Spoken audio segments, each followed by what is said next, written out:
Pavla Niklova. I'm a member of the board of the Society for the History of Czechoslovak Jews, and it is my great pleasure to welcome you at today's lecture by Dr. Lisa Peschel, who's joining us from the University of York in the United Kingdom. Her lecture is a part of the series called A Literature by and About Czech and Slovak Jews. We started this series about a year ago when we still could have lectures and events in person at the Bohemian National Hall in Manhattan, and we hope very much that we will be able to go back there soon. We started the series with our first speaker was Professor Jindřich Toman from the University of Michigan, Ann Arbor. And if you missed some of the other lectures, you can watch them on YouTube at the channel of our society. We would like to thank Czechoslovak Society of Arts and Sciences, New York chapter, who are the co-organizers of this lecture series, as well as the Bohemian Benevolent and Literary Association and Czech Ministry of Foreign Affairs for their kind financial support of our programs. Namely, I would like to thank Vera Kalina-Levin and Christopher Harwood for preparing this wonderful programming, for selection the themes, the lectures, and for basically being the authors of these literary talks. Apart from Dr. Peschel, as you can see, we have two very special guests here this afternoon. And it is my great pleasure to welcome Rabbi Norman Pates, who was the spiritual leader of Temple Shalom of West Essex for many years. Since his retirement, he has been part of a rotation of retired Reform rabbis who served Temple Beth Shalom of Puerto Rico. He has been conducting the annual memorial service for the Czech and Slovak victims of the Holocaust for over 30 years, and he is the president emeritus of our society.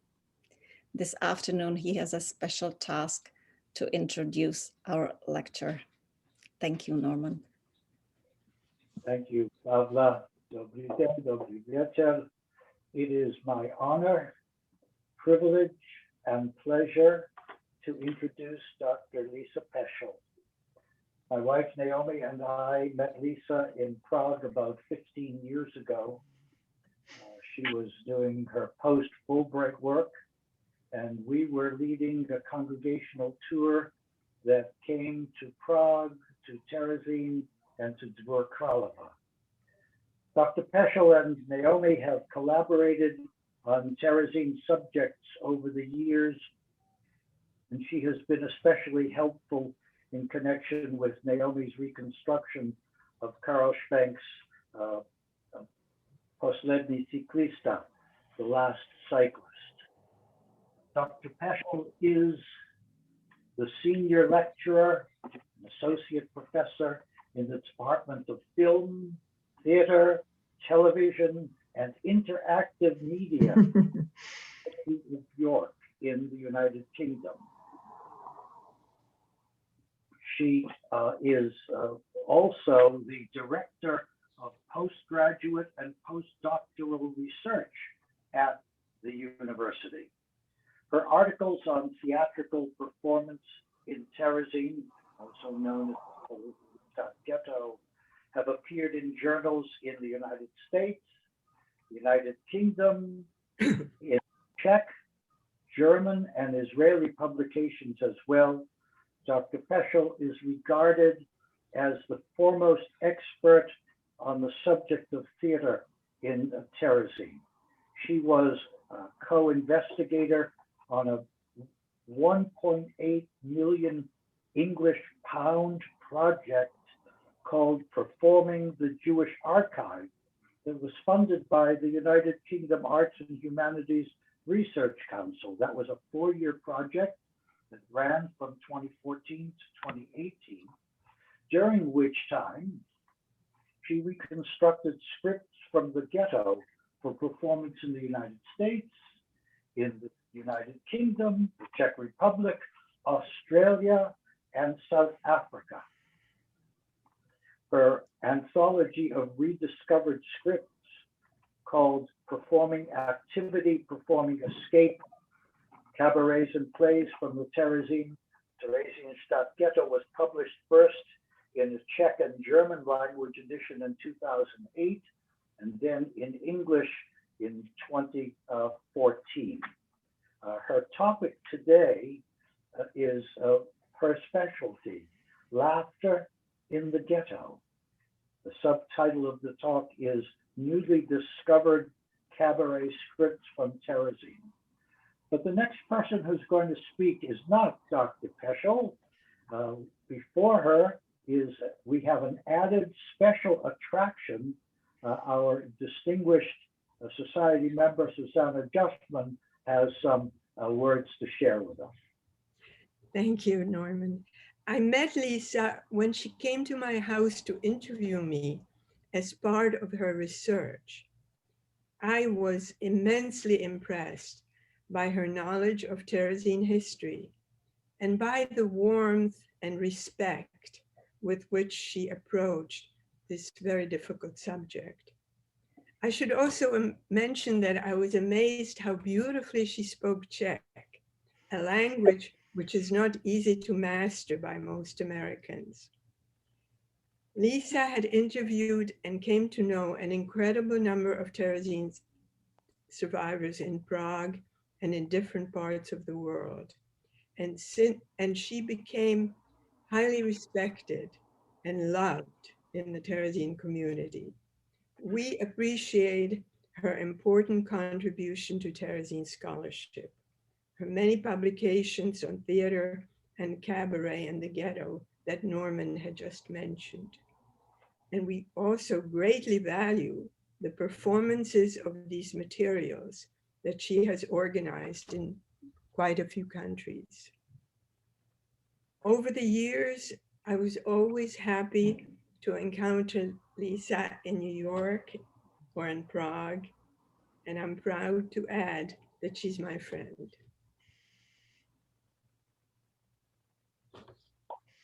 Norman and Susanna, thank you very much for your lovely words. And I just would like to remind our attendees that unfortunately we can't see you, but you can send your questions through Q&As, and Lisa will be here to answer them after she finishes her talk. So thank you very much, everyone, for joining us, and enjoy. Hello, everyone. And thank you very much for joining us today. I would like to thank the Society for the History of Czechoslovak Jews and all the other organizations that had a part in establishing this event today. And thank you, Norman and Susanna, for those lovely words of welcome. And I would like to add, Susanna is not only our distinguished guest today, she is my fellow actor who is going to help read a few scenes, samples from the texts from the ghetto. And those will be coming up shortly. So I'll begin. In the World War II Jewish ghetto, known in German as Theresienstadt and in Czech as Terezín, and I'll use these interchangeably during the talk, the Nazis went to great lengths to conceal the destination of the trains that periodically left the ghetto. The prisoners were told that they were being sent to a labor camp, or to establish a new ghetto, or they were told nothing at all. In reality, most went to Auschwitz. According to most survivor testimonies, the true nature of these outgoing transports was unknown until the very end of the war, but they were a constant underlying source of anxiety. According to survivor Hans-Günther Adler, quote, "Fear of deportations made fear of death seem insignificant or even replaced it," end quote. Considering this fear, what are we to make of the following text? This scene, which Susanna will very generously join me in, we'll read it in a minute, is from a cabaret written and performed in Terezín in the summer of 1944. It is set on a park bench in Prague, decades after the war. Prisoner Vítězslav Horpatsky played a survivor of Terezín, now a pensioner, who has never gotten around to taking the yellow star off his jacket. So I'll read his part. And his fellow prisoner Felix Porges played a young man who is curious about the star and has been asking him questions about the ghetto. So Susanna will read his part. In this excerpt, Horpatsky describes a long search for a prisoner named Josef Novak that ends with the news that he has left the ghetto. So that Josef Novak, that name you must certainly still remember, left by transport. You mean maybe by train or by car? Oh no, by transport.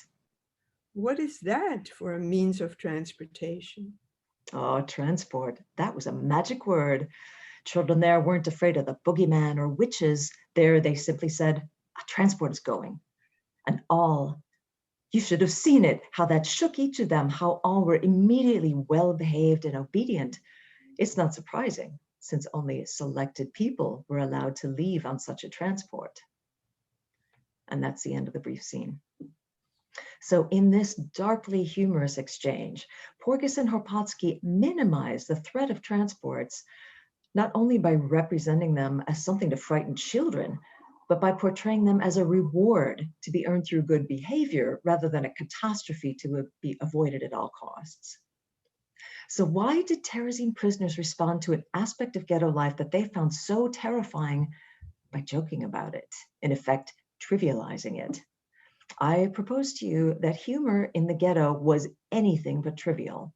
And what I'd like to demonstrate in this lecture is that comic theatrical performance was a supremely practical exercise that may have helped the Terezín prisoners bear the conditions of their captivity.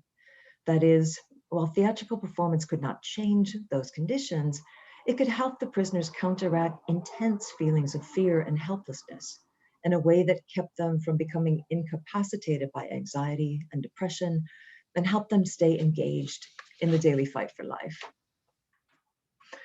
The notion of humor as a coping device in the ghettos and camps is not new. My analysis, however, is motivated by a new question: why do we find only certain types of humor in the plays written in the ghetto? For example, the type of humor we just saw, which converts a dangerous event into a harmless joke, while other types that we might expect, such as harsh satire against the Nazis, are conspicuously absent. Ultimately, I will argue that perhaps instinctively the Terezín prisoners chose the very types of humor that have a demonstrated association with psychological health, types of humor that may have helped them preserve their psychological equilibrium in a potentially traumatizing environment. I have actually been convinced that humor enhanced the Terezín prisoners' chances of survival for years. In fact, since the late 1990s, when I first started interviewing survivors about the cultural life of the ghetto. But it was difficult for me to argue this effectively until recently, when two key sources emerged. One is the scripts themselves, and here I will share an image, just one moment.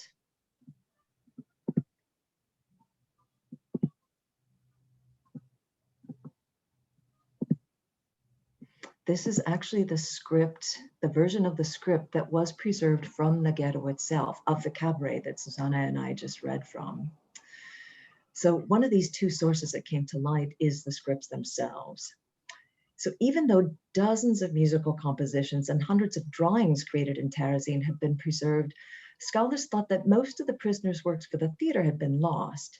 However, during my interviews with survivors from 2004 to 2008, several previously unknown scripts came to light. Scripts ranging from cabarets and musical reviews to historical and verse dramas. The plays were published in Czech and German in 2008 and in English in 2014 in my anthology, Performing Captivity, Performing Escape. Interestingly, of the 12 scripts in the collection, which includes pretty much all the full scripts that came to light, 10 are comedies. I'm happy to say that, as Norman and Susanna mentioned, these scripts have not only been published, but several of them have been performed as well. For example, as part of the grant project, Performing the Jewish Archive, which is the one that Norman mentioned that was sponsored by the UK Arts and Humanities Research Council, I worked with actors and directors in the US, the UK, the Czech Republic, Australia, and South Africa, back in the days when we could travel, to bring these scripts back to the stage. And recordings of several of these performances are available through the two websites that are shown on the slide here. And I'll probably put those back up again at the end of this talk. The second key source I'll draw from to argue for the practical function of comedy in the ghetto is recent research on humor. Philosophers have been debating the nature of humor and laughter since ancient times, but it wasn't until the 20th century that clinical psychologists began trying to demonstrate a relationship between humor and mental and even physical health. This movement to take humor seriously in academia is, again, a fairly recent development. The International Society for Human Studies has been publishing its journal only since 1988. But now, 21st century research may help explain not only why comedy was so prevalent in the ghetto, but why we find only certain types of humor in these plays.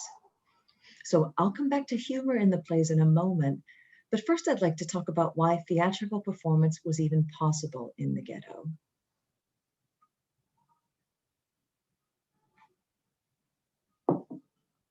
So Terezín is located about 40 miles northwest of Prague. Note the river here, which will appear in one of the scripts we're going to read shortly. It was built as a fortress complex. You'll note that here we see two fortresses, one way in the back corner, the small fortress, and then the large fortress in the foreground, and they're separated by the river Oder. In the 1780s, by the Austrian Emperor Joseph II as a military base for his soldiers to defend the Habsburg Empire from the Prussians. After World War I, when the European borders were redrawn, Terezín found itself in a new state, Czechoslovakia, and it served as a base for the Czechoslovak army. Between 7,000 and 8,000 soldiers and civilians lived in the large fortress.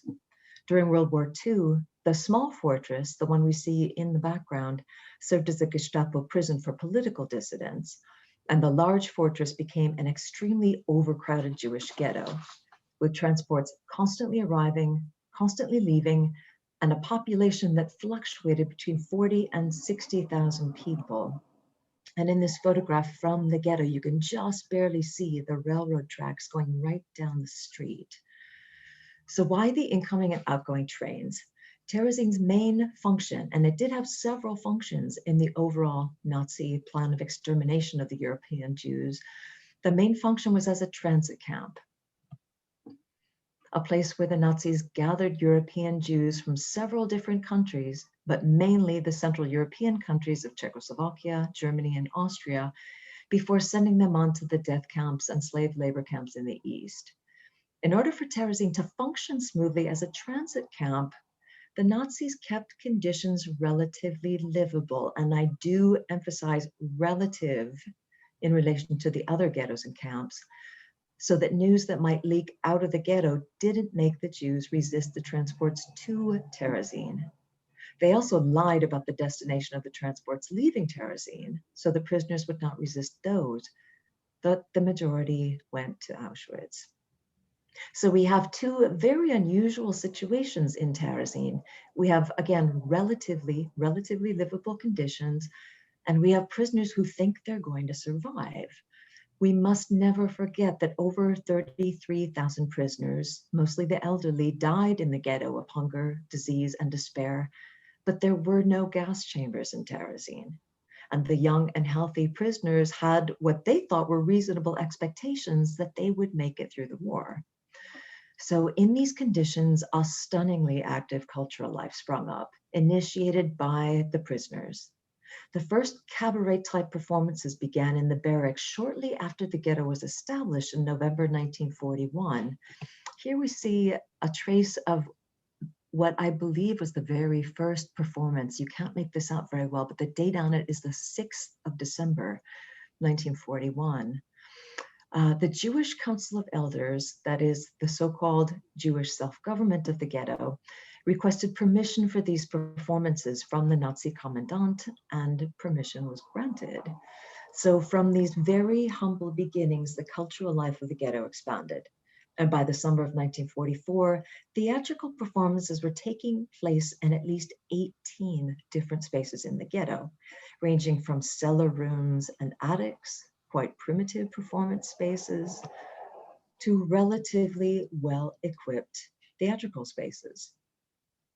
These spaces were administered by the Freizeitgestaltung, the Office for the Administration of Leisure Time. This was the branch of the Jewish self-government that oversaw lectures, concerts, theater, and other cultural activities in the ghetto. And the Nazis allowed it. In fact, late in 1943, they even began to encourage it. They had decided to let representatives of the Red Cross visit the ghetto to try to convince them that news of concentration camps and gas chambers was all just anti-German propaganda. So they embarked on a major project, the Stadtverschönerung, or city beautification. They forced the prisoners to renovate a carefully chosen route through the ghetto to make it look presentable for this visit, which finally took place in June of 1944. Here's an image from that visit. The date, unfortunately, is incorrect. It's from June of 1944. The cultural life of the ghetto did play a role in this propaganda stunt. The visitors stopped briefly at a concert and at a performance of the children's opera Brundibar. By the way, Susanna can tell you more about this. She witnessed this several times. A friend of hers performed in it. But the vast majority of the performances were organized by the prisoners for the prisoners, and the Nazis, for the most part, did not interfere. So what can we conclude from all this about comic performance in the ghetto? One conclusion is this: if they are performing by choice, not on Nazi command, then theatrical performance must be benefiting them in some way. And if they are not limited by censorship, that is, if they, for the most part, are choosing the content of their own performances, then specifically comic performances must be benefiting them in some way. Now, here's where the scripts come in, because what we might expect in their comic performances is aggressive satire against the Nazis, but that's not what we find. The Terezín theater artists, regardless of nationality, are not just choosing comedy, they're choosing particular types of comedy. Overwhelmingly, in the scripts, what we find are two types of humor. Humor that engages with difficult aspects of life in the ghetto by turning them into comic stories, like the brief scene that Susanna and I read, and light escapist humor that seemingly has nothing to do with the ghetto. So my question is, are these types of humor somehow more beneficial than other types of humor? In a few moments, Susanna and I will show you examples of the most frequent types of humor that turn up in these Terezín scripts. But first, just building a little bit more suspense, let's engage with the question, why these two types of humor? Recent research into the nature and functions of humor may give us some answers. Just briefly, one of the earliest theories of humor, dating back to Plato, saw humor as resulting from a sense of scornful superiority. This began to change, however, in the 18th century with the rise of humanism, when philosophers began to conceptualize forms of laughter they considered more socially appropriate.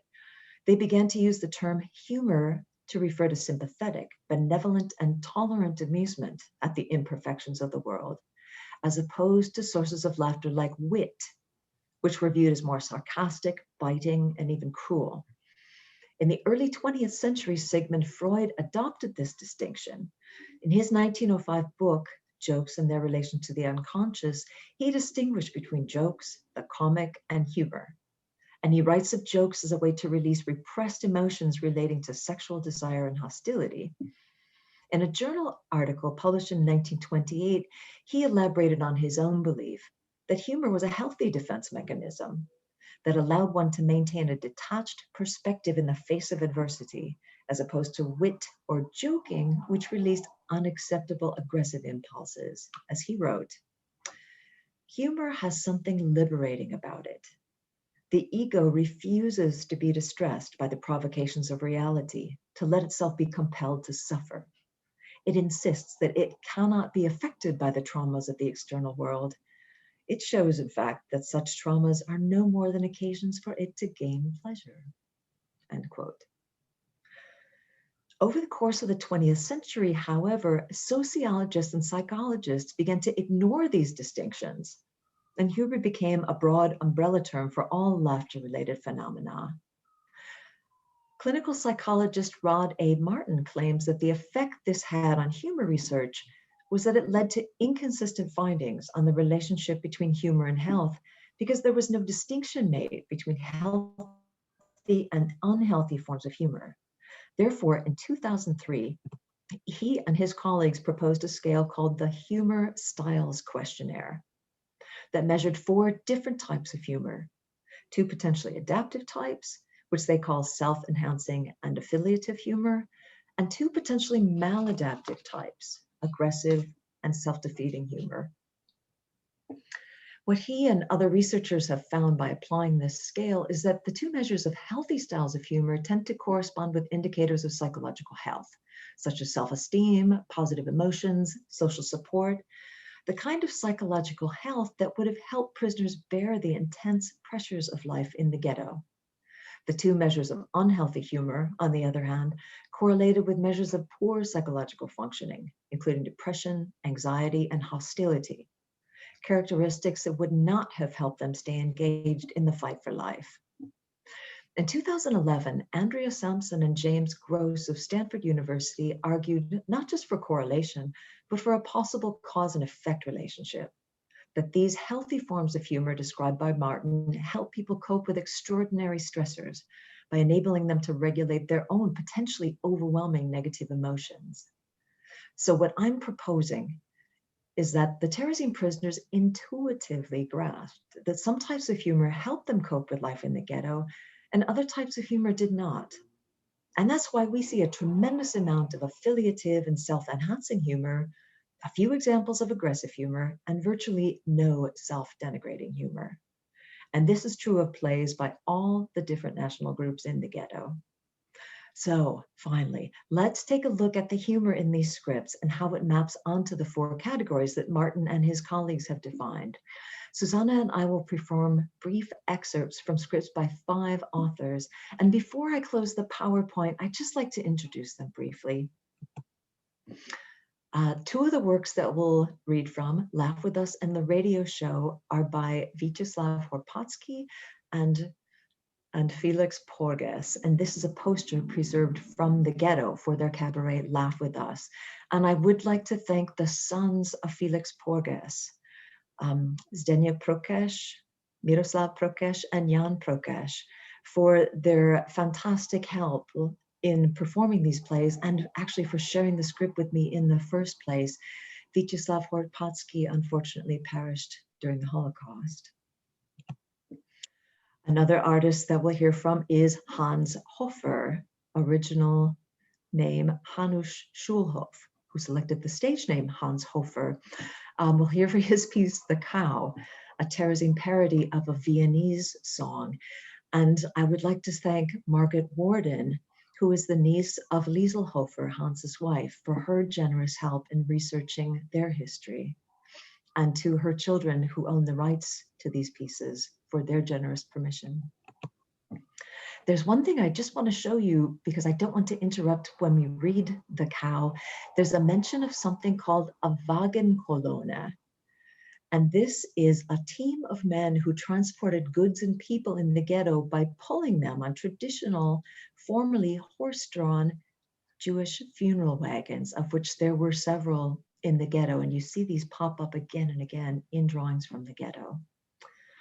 Another artist whose work we will share is Leo Strauss, who was a Viennese cabaret artist.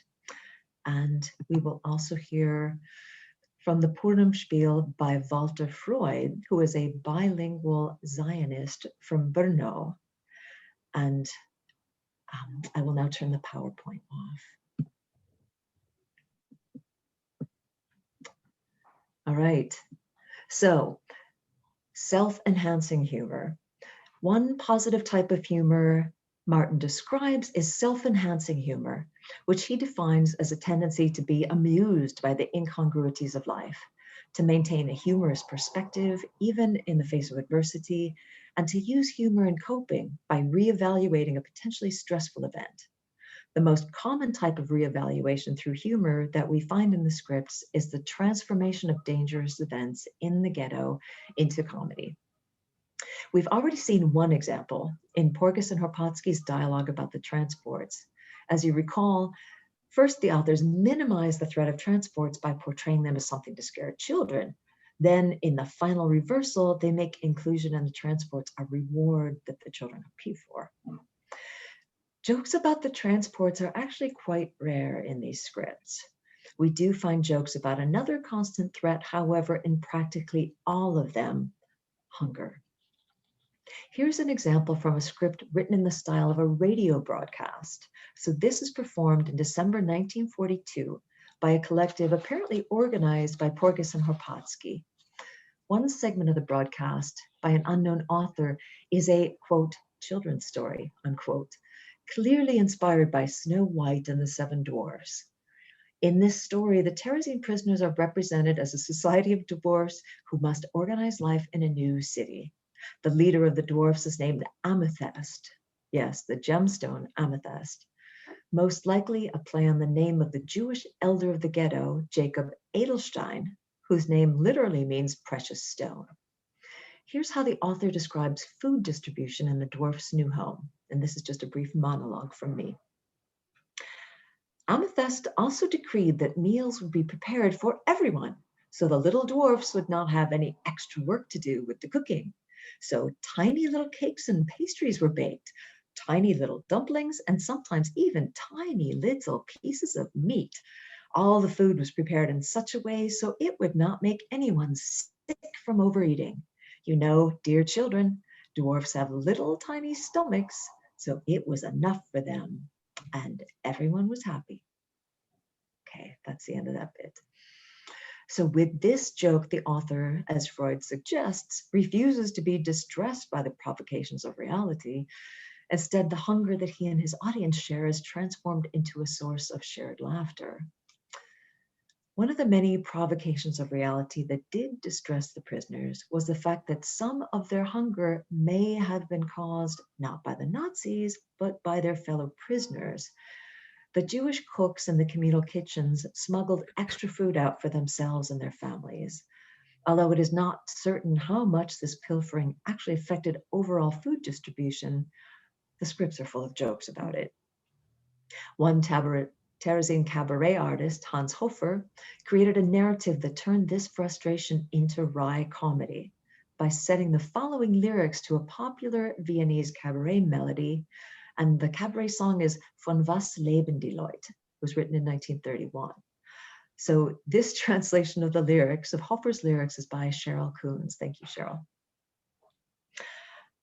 Although fairly often we now get ground beef, I stare at the morsel with frank disbelief, and I ask myself with a tear in my eye, for this tiny serving, a cow had to die? I was too hungry for dreaming last night, so I gave some thought to our miserable plight. My brilliant conclusion I'll share with you now. Every small portion of beef is a cow.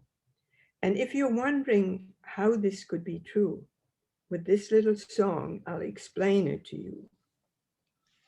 Your friend is a farmer and he has a cow. The cow will not eat. That disturbs him. So now the farmer does not like that look in her eye. He must sell her quickly, for she's going to die. Okay, and I'll skip over some of the verses. This is a very long song, but to summarize the next four, he takes the cow to the slaughterhouse, and there everyone takes some of the meat. They deliver the cow to the butchers, and there everyone takes some meat. The butchers deliver the meat to Terezín, and there the same thing happens at every step in the food supply chain of the ghetto. And keep in mind, this food supply chain is not staffed by the Nazis, but by the prisoners themselves. At every step, people take a piece for themselves. The next verse is about the Jewish funeral wagons I mentioned earlier, the Wagon Colonel. In the Wagon Colonel, now everyone's thrilled. The following men know their plates will be filled. The workers who loaded, Herr Kraus and Herr Kohn, each is entitled to take a piece home. The men who will be dragging the cart through the street will certainly earn some superior meat. The kind overseer who shows them the way must help himself to a healthy fillet. They bring the fresh meat to the icebox to store, and the salted meat right to the kitchen's back door. Now, this is the final verse. The kitchen is buzzing and everyone's thrilled. The following men know their plates will be filled. The head of the kitchen, his wife and his son, and each of the undercooks, every last one, the broker, the stoker who shovels the coal, each comes to get a small piece of the whole. The men from provisions arriving post-haste, they push their way in for just one little taste. What's left of the cow is beyond our belief, one minuscule portion of tender ground beef. Thank you very much, Susanna. Okay.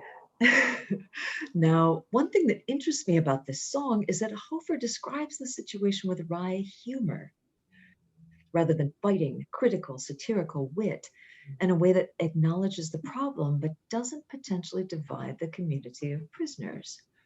Why is this important? This leads to the next type of humor, which is affiliative humor. This is another type of healthy humor that Martin and his colleagues identify. The tendency to amuse others and engage in humor in a way that promotes social cohesiveness. So why is this important in the ghetto? Research has demonstrated that a strong sense of community enhances all of its members' efforts to deal with crisis in a wide variety of circumstances. For example, psychiatrists Roy Grinker and John Spiegel observed that with soldiers in battle, the single most important factor in countering psychological breakdown was, quote, the morale and leadership of the small fighting unit, end quote. Martin suggests that affiliative humor, as a healthy form of humor, is not necessarily extremely funny, that it is more likely to trigger a chuckle than a hearty laugh. Interestingly, this is exactly how a colleague of Dr. Leo Strauss, an Austrian cabaret artist from Vienna, described Strauss's work in the ghetto. This colleague, Arno Neumann, in an essay to mark Strauss's 1400th, yes, 1400th cabaret performance in the ghetto, wrote, "No bursts of laughter are heard in response to his subtly pointed patter, but a subtle, dreamy smile, seemingly inspired by a reverie far away from Terezín, reflects the effect that he elicits again and again." End quote. For Strauss, this place far away from Theresienstadt and the source of the Austrian Jews' sense of social cohesiveness was their shared attachment to Vienna and Viennese culture. As Neumann wrote, the literary Strauss cabaret represents the best form of literary cabaret, trademark Vienna during the last decade of peace. We find here the spirit, jokes, esprit, charm, and grace that we appreciated and loved. So tonight, we'd like to read you a work preserved from Strauss's cabaret that is set not in Vienna, but in Terezín itself, a playful poem called the Bonkle Uncle. What is Bonkle? One item of Terezín slang that every prisoner knew, regardless of native language, was the word bonke, which referred to gossip in the ghetto. So here's how it goes. Today our uncle's feeling spry, a gleam of mischief in his eye. He jokes to a stranger whom he meets on the corner of the street. How come you're just standing there? Can it be you're unaware? A whale's escaped from the zoo. He's swimming this way now. It's true. The man's jaw drops down to the ground. Then he starts canvassing the town, keeping everyone abreast of the news our uncle meant in jest. In 15 minutes, north to south, the news has spread by word of mouth. A whale's escaped from the zoo. He's swimming this way now. It's true. Soon a lady comes to call. She tells uncle the news that all the people of the town, they went to see the whale, the grand event. Our uncle chortles merrily. It's just a joke. How could it be that a whale could escape from the zoo? How could such a thing be true? And yet another guest arrives, then 3, then 4, and number 5 can already provide details. From afar, the crowd has seen the whale. Our uncle ponders for a bit, then reaches for his walking stick. Who knows then what a whale can do? He's swimming here. Maybe it's true. Again, thank you, Susanna. So I would argue, in the later years of the ghetto's existence, we start to see an unexpected form of social cohesiveness associated with the audience's shared identity as Terezín prisoners. This manifests itself again and again in the scripts as inside jokes based on, for example, Terezín's geography. In this poem, 15 minutes north to south, and in the fact that the whale must be swimming up the river Oder, which you saw in the map earlier, which flows by Terezín, but especially in jokes based on slang unique to the ghetto, such as bonke. These were apparently so common that as early as December 1942, Horpatsky claimed in the radio show that it was original, in contrast to other performances, because he and his colleagues had, quote, intentionally eliminated all Terezín terms, end quote. We find another such whimsical bit in a Czech language cabaret, Laugh With Us, but this time associated with specifically Czech culture. As the survivors who examined this script pointed out to me, they recognized the cabaret style of wordplay from one of the most beloved theaters of the interwar period, the liberated theater of Jiří Voskovec and Jan Werich. Remember the scene by Porges and Horpatsky on the park bench with the joke about the transports?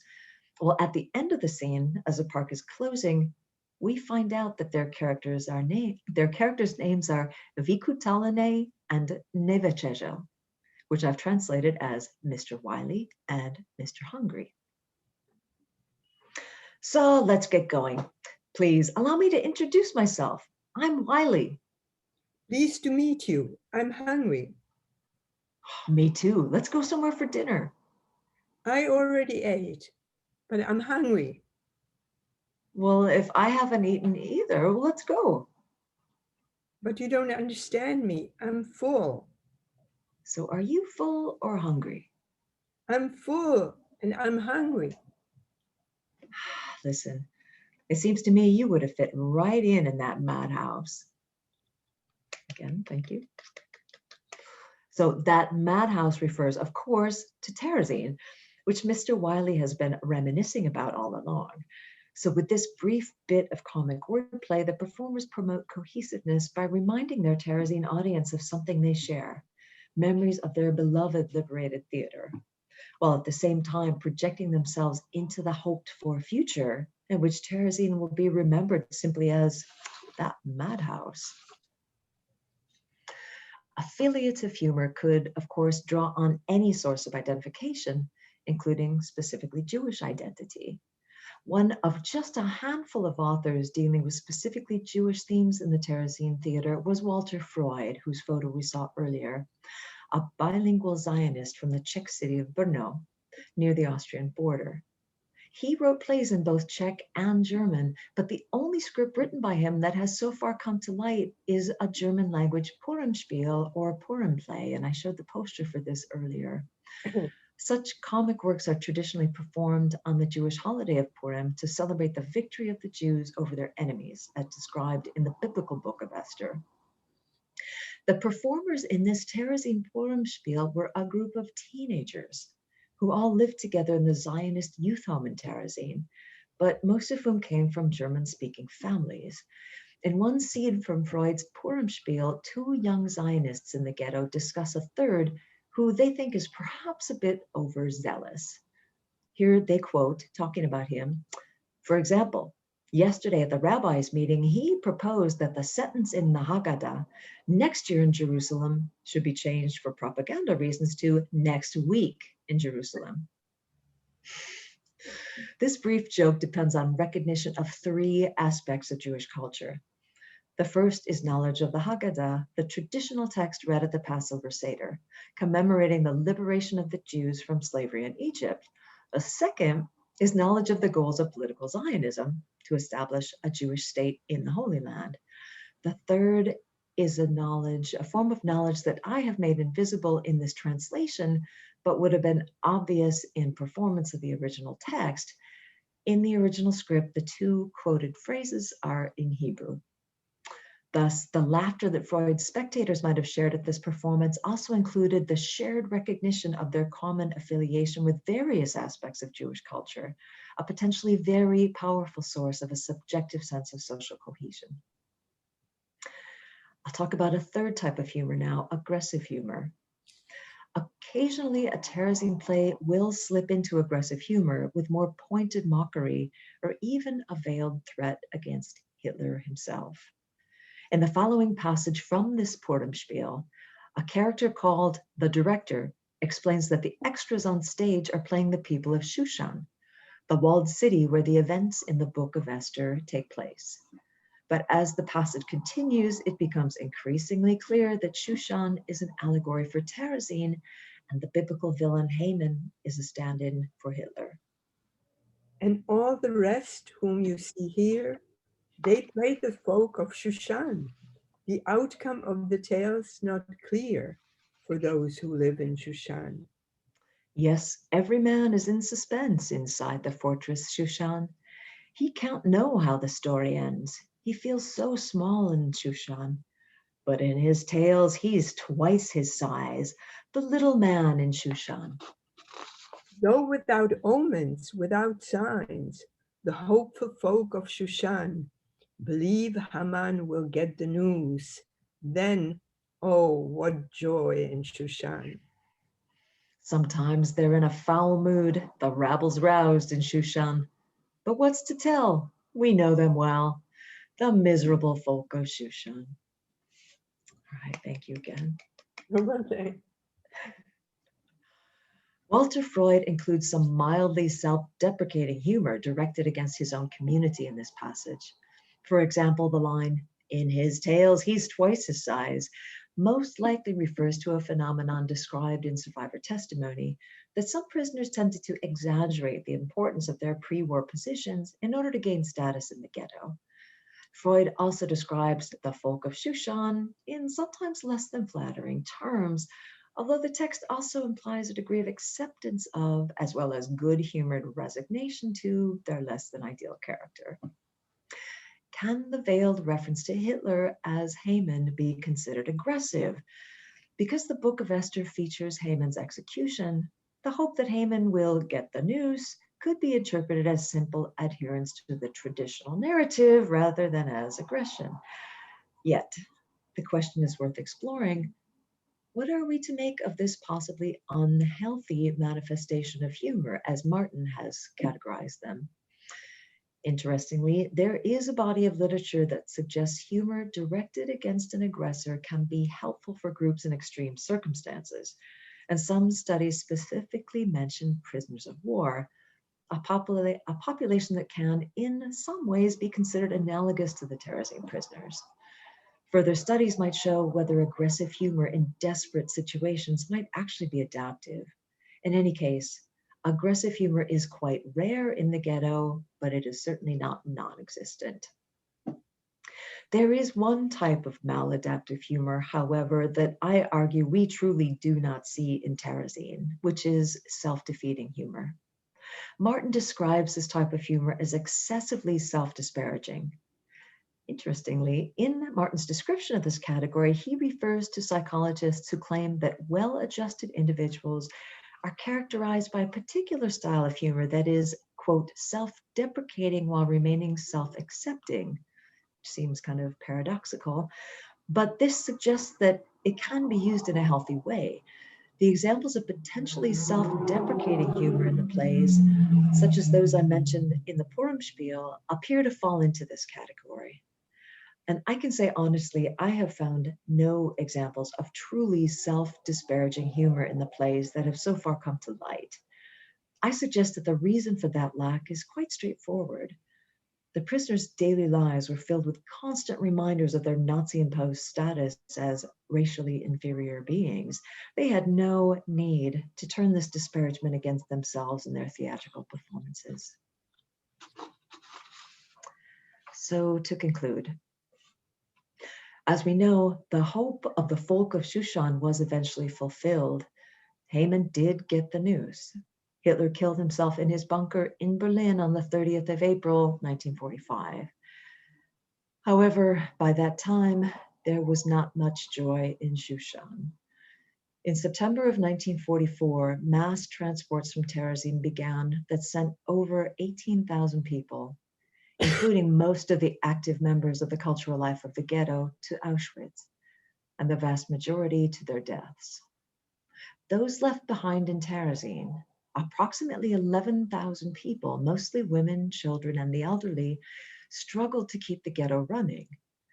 By the spring of 1945, it became clear that the war would end soon, and the cultural life even began to revive. But when the end arrived, it was not the moment of pure triumph the prisoners had imagined. In late April of 1945, shortly before Hitler committed suicide, and just a few weeks before the ghetto was liberated by the Soviet army, Terezin became a destination for the death marches. Prisoners evacuated from the concentration camps poured into the ghetto, starved, ill, and with horrific stories of their experiences. As Terezin singer Hedda Grab-Kernmeyer related in her post-war testimony, quote, "Now we recognize the reality, and from this day forward, all singing, playing, and distracting ourselves stopped. We just didn't feel like singing anymore," end quote. But I find it quite telling, considering the Terezin prisoner's use of humor, that her next sentence, the very next sentence, the one with which she concludes her testimony, is this: "I can say that Terezin was the longest and worst paid engagement in my entire musical and theatrical career." Thank you. And thank you very much, Susanna, for reading. Oh, it was my pleasure.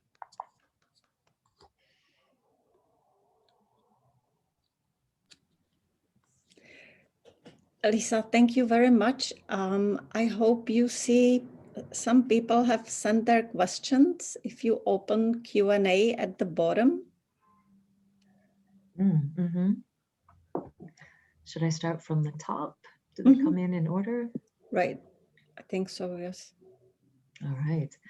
Someone asks how I became interested in the theater of Terezin.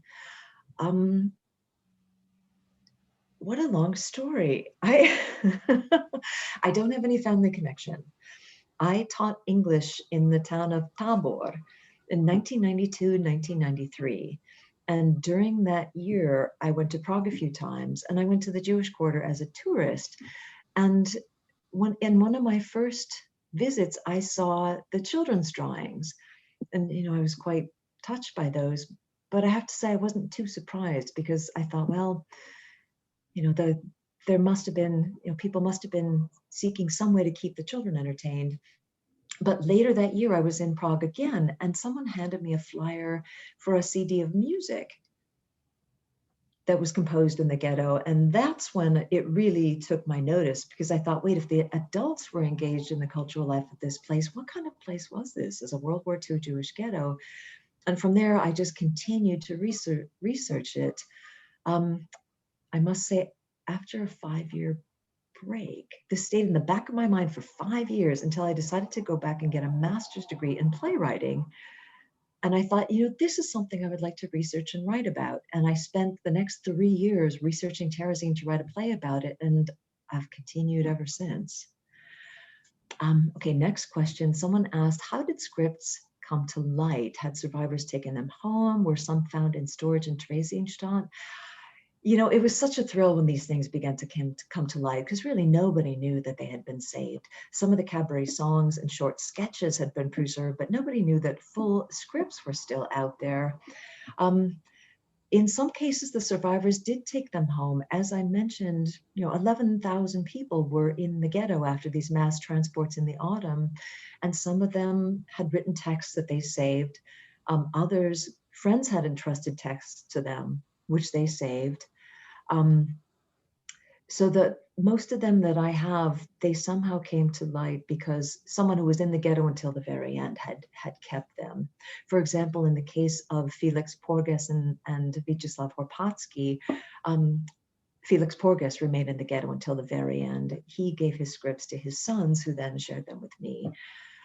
There are a few scripts, though, that I honestly do not know how they were saved. For example, the Purim spiel came to light in the Beit Terezin archives in Israel, and I have no idea how they got there. There was no note on them regarding how they ended up there and who had actually saved the script, because Walter Freud himself perished in Auschwitz, or after deportation to Auschwitz. Someone asks, were the performances in Czech, as Terezín also had prisoners from other countries? My cousin Zuzana Růžičková should have been in the choir of Brundibar, but was sent to Auschwitz. Yes, Zuzana Růžičková, the renowned cembalo player, if I'm saying the name of the instrument correctly. I was very fortunate to have an interview with her. She was very gracious. And it's too bad that she wasn't able to be in the choir of Brundibar. But yes, there were performances in Czech, there were performances in German. Apparently there were also some performances in Dutch, but I have not been able to find any preserved scripts. There were a few performances that were bilingual. So there's, especially amongst the younger prisoners, there's some evidence that Czech speakers and German speakers, not only worked together, but actually performed together in both languages.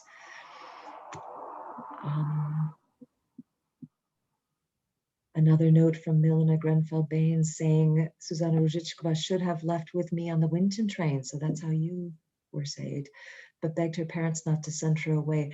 There are so many very complicated stories about these Winton trains, but I do want to take just a second to honor his memory here, because he saved the lives of so many. And you also asked, do you know about the book, The Last Ghetto by Dr. Anna Haikova? I have just started reading it, so I'm afraid I can't say anything to it now, but I've just started reading it. You ask about music in the ghetto. There are so many people who know so much more than I do about this, so I'm going to stay focused on theater for tonight, but there are so many excellent published works about music in the ghetto. Someone asks, wasn't lack of aggressive and satirical humor just a sign of fear of the Nazis' punishment if they found out? This is an excellent question. My belief is that probably played a factor, but I think the prisoners became aware early on that they were fairly safe in the theater. There is not a single episode in all the testimony and all the works that I've read of the Nazis bursting in and breaking up a performance. There are a few incidents described by survivors of one of the Czech gendarmes,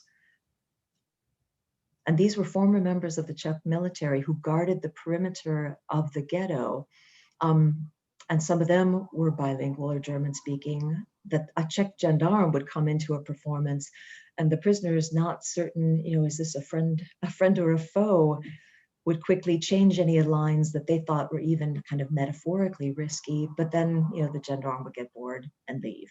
So this lack of aggressive and satirical humor, because the actual degree of worry about actually getting discovered by the Nazis is fairly low, I do think it's because if they control this space, if they have some degree over the theater spaces of the ghetto, why would they devote their time in those spaces to talking about their enemies?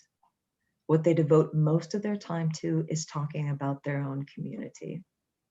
But this fear of punishment is not completely unfounded. There are a few cases where shows were shut down by the Council of Elders. So not directly by the Nazis, but by the Jewish Council of Elders, because they were so worried that, okay, this critique is too pointed, the Nazis are potentially going to punish us for us. And this includes the play that Naomi Pates has spent so many years researching, The Last Cyclist. This was shut down by the Jewish Council of Elders. Henry Greenspan, hello. I'm very pleased to see your name pop up here. Hello. And you ask, I wonder if less aggressive / sardonic humor is in part related to often unrealistic hope in Terezín, as compared to humor in the Warsaw and Łódź ghettos, which often had plenty of bite, often directed at the Judenrat and other elite.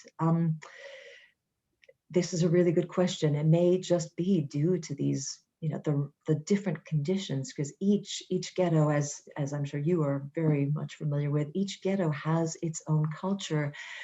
And I would say that especially with the first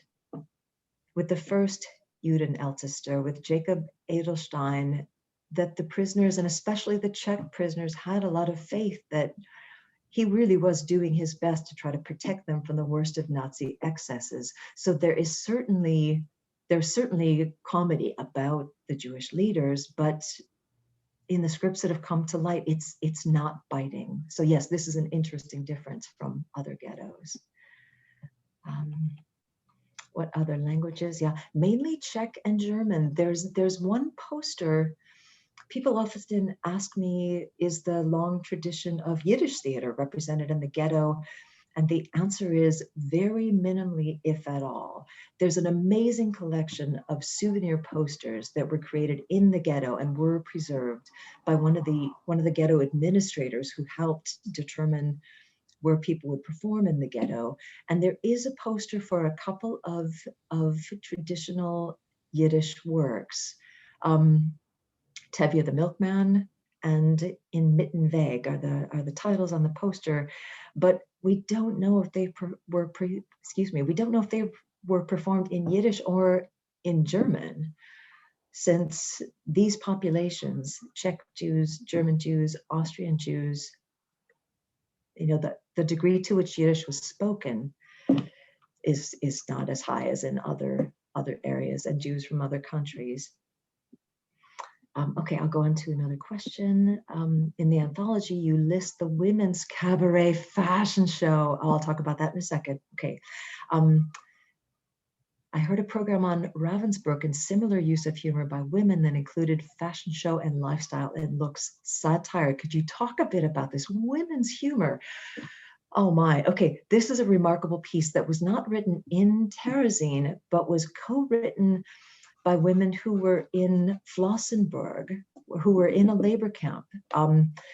Lisa Zeckendorf is the survivor who told me about this, and that she co-wrote this with some friends. They asked permission from their female guards, can we put on a New Year's Eve show? And their guards said, well, yes, if we can watch.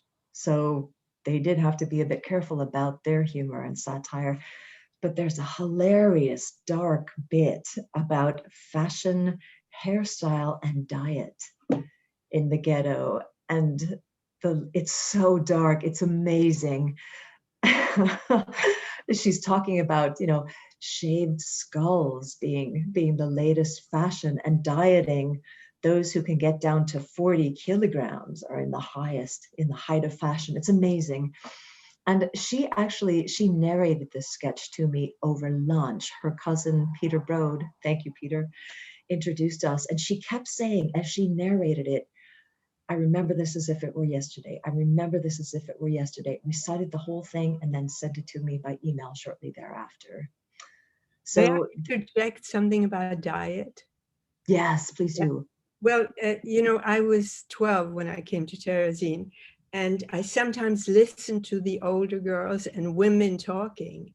And I heard them talk about the fact that before the war, people went on a diet to lose weight. And I just thought it was so incredible. Yeah, this is, one of the things Anna Flachova told me, that in the children's homes, they would sometimes play this game called Bobjik Hladu. And it was a dare to see if somebody could go hungry all day. And I was just amazed that, kids who were not getting adequate food, that they would still have this sense of, okay, as a game, we're going to see if we can go without food for a day. Just absolutely remarkable. I do have to say that this question of women's humor, though, in my whole anthology, there's only one piece of theatrical humor that was written by a woman, and that was by Mira Strauss, who was the wife of Leo Strauss. And I suspect, I have seen a few other poems by her pop up in a few other places, but women are just not well represented among the playwrights, but much better represented among poets. someone, Vít, Torres, Vít, hello, very nice to see you. You say you worked on a number of performances of these texts in various countries. Which one did you like best? Oh my, which of my children do I love the best? I'll just tell you, I liked all of them. Every opportunity to stage these has been absolutely remarkable. I'll tell you about the most unusual one though. This was one that we did during the Performing the Jewish Archive project. We had the unusual situation, Vít, you'll understand this, unusual situation of having well-funded theatrical performances. We were actually able to travel to Australia and to South Africa for our final 2 performance festivals. And in both of those countries, we developed a performance based on the songs to a show called Prince Bettliegend. And this was a comic fairy tale about a prince who cannot get out of bed.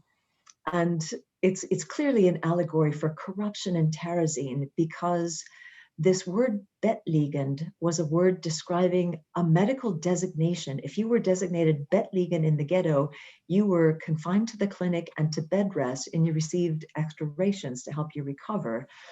You were also not put on a transport list if you were ill. So there was plenty of motivation to try to get a doctor to declare you Bettliegend.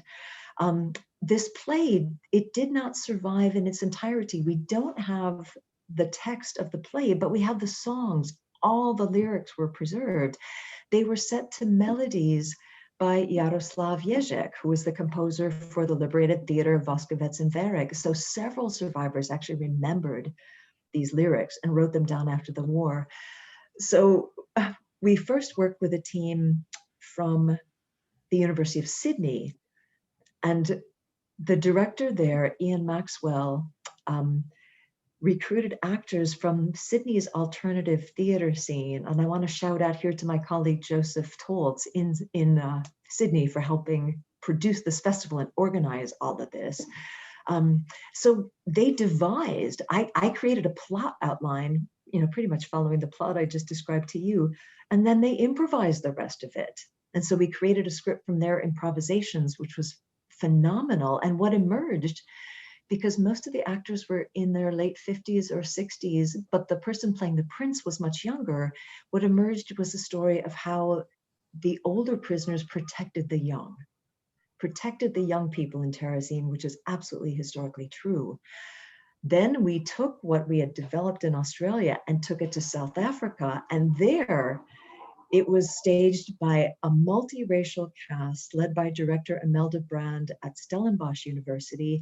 And there it became a story about race and power while remaining absolutely true to the historical background of the ghetto. So just briefly, those are a couple of the most remarkable performances. And there are recordings of those up on the websites that I posted on an earlier slide. Pavla, maybe I can send those to you and you can send those out for people who are interested. 100 Miracles, I do not. Someone mentioned the biography 100 Miracles, but I will look it up. Thank you. Erica Hughes, hello, thank you for your brief note. Michael Schechter, and we'll be talking on Monday. I look forward to our conversation.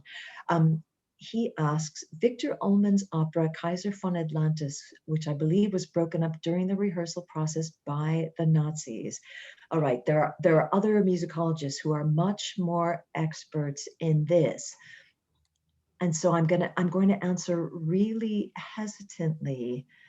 If I recall, that rehearsal process was happening in the summer of 1944.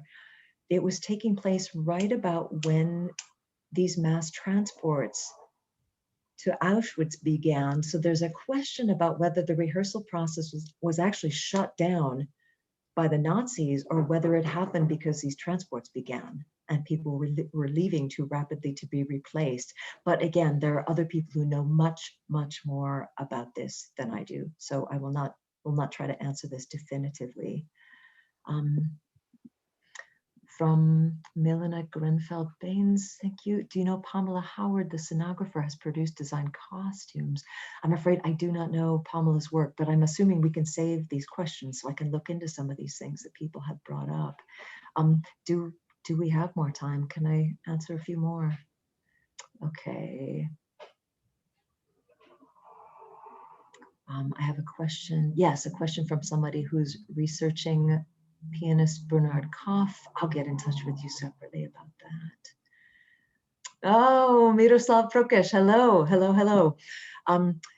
Is the play by Kira Obolensky still alive? So one of the performances that I have worked on during the course of this project is a play that was developed based on the Cabaret by Felix Porges and Vyacheslav Horpatsky that was written by Minneapolis playwright Kira Obolensky. And we worked together on this with a director and a team of actors to create kind of a play within a play about the main actors in this cabaret. Felix Porges, Vyacheslav Horpatsky, and Ellie Bernstein, who was Felix's wife. I'm afraid it hasn't been performed for a while. I hope that there will be other productions in the future, but I'm afraid I can't tell you of any on the horizon. But if any of you listeners are interested in producing a play, it is always ready to be staged. Auden Kruger, hello Auden, asks, are you hoping or looking forward to new festival or other possibilities? I'm afraid not specifically right now. My next task is I need to finish my long delayed monograph about testimony by the survivors of the ghetto. So I do hope that perhaps next year, after the pandemic, we all hope, after the pandemic is behind us, we'll be able to look forward to other performances, but for now, they're on hiatus. A few other people have written things that I will respond to privately. Oh, okay, this is a good question. Was there a ready supply of paper and pencils in the ghetto? I had always thought these were a rare commodity. The written down scripts that I have seen. Oh, by the way, Susanna, I see you've got a reaction to that. Would you like to speak to that? Absolutely not. Not for me. I had a cousin who was my age who worked in an office, and he sometimes brought me letters, official letters, and I used those. I wrote or drew on the back of these letters. Perhaps children who lived in the children's homes had better access to paper, but I did not. But of course, you know, I cannot generalize on the basis of my experience. But I think that paper was in short supply. Most of the typed scripts and the scripts that I have, most of them were actually were typed by people who had some kind of access to an office. For example, Felix Porges worked in provisions, so he had access to administrative tools. There's one script based on the myth of Orpheus that was written by a young man named Georg Kafka. He was a distant relation of Franz Kafka, and he worked in the office that prepared the transport lists, that typed the transport lists. So he was actually able to use that typewriter to type his own plays as well. Sorry, I just lost my place in the list of questions. Sophia Pantovaki, I am very glad to see that you are out in the audience. And you write that Pamela Howard has produced Charlotte's Tricolor play based on Charlotte Solomon's Gouaches. Yes, another great story. Thank you for mentioning that. And now our audience has heard of it as well. Maybe they can look that up. So Pamela Howard's work based on Charlotte Solomon's work. Hello, Judy and Mark in Minnesota. Thank you very much. And the drawing office, where Zelenka and other architects and engineers work. Yeah, supplied paper secretly to other inmates. This is another note from Sophia Pantovaki. Yes, and the drawings, this remarkable collection of drawings by adults in Terezín. Some of you may have seen the work of Leo Haas, Norbert Troller, Frischmann, I believe is the name of another artist. There's a group of Terezín artists. Fritta, yes, Bedřich Fritta, thank you very much, who did the famous book for his young child, who was born in Terezín. Let me check. Yes, thank you.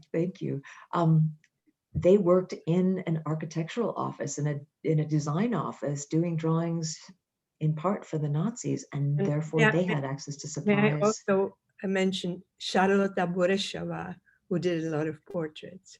Mm-hmm. Do you know where she got her supplies? Was she working in that office? I don't remember. I don't. Mm-hmm. Yeah, but yeah, she has done beautiful work. There's one of her drawings in my anthology. All right, and I think I've reached the end of the list of questions here.